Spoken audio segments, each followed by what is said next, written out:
Hello বন্ধুরা, আপনাদের সকলকে মায়ের আশীর্বাদ কিচেনে স্বাগত জানাই। প্রতিদিনের মতো আজ আমি আপনাদের কাছে একটা নতুন রেসিপি নিয়ে চলে এসেছি। রেসিপিটি হচ্ছে মসুরির ডাল রেসিপি। আশা করি আপনাদের রেসিপিটি ভালো লাগবে। রেসিপিটি ভালো লাগলে লাইক করবেন, শেয়ার করবেন আর সাবস্ক্রাইব করবেন। চলুন রেসিপিটি শুরু করা যাক। মসুরির ডাল বানানোর জন্য এই সমস্ত উপকরণগুলি লাগবে, যেমন পেঁয়াজ, টমেটো, আদা, লঙ্কার কুচি, মটরশুঁটি, রসুন। কড়াইতে একটু তেল দিয়ে দিলাম।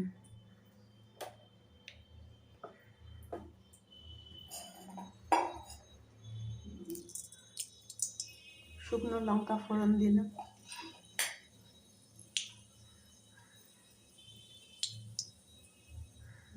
রাঁধুনি ফোড়ন দিয়ে দিলাম। এবার পেঁয়াজটা দিয়ে দিচ্ছি।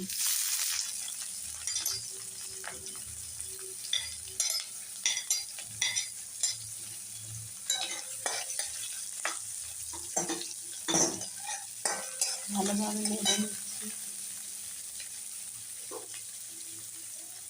একটু নুন দিয়ে দিলাম।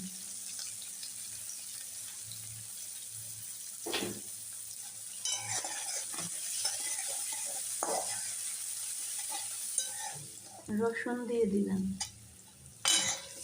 দিয়ে ভালোভাবে নেড়ে নিচ্ছি।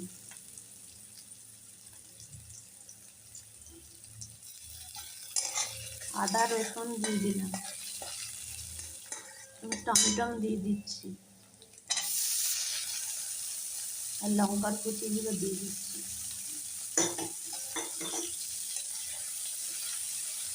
এবার মুসুরির ডালটা দিয়ে দিলাম।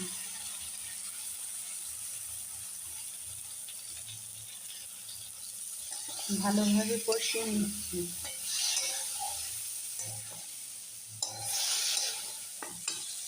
এবার মটরশুঁটিগুলো দিয়ে দিলাম।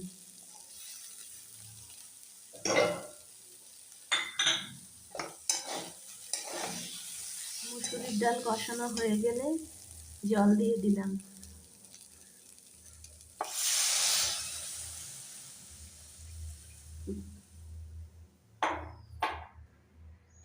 অল্প একটু হলুদ গুঁড়ো দিয়ে দিলাম। রেডি হয়ে গেছে মসুরির ডাল রেসিপি।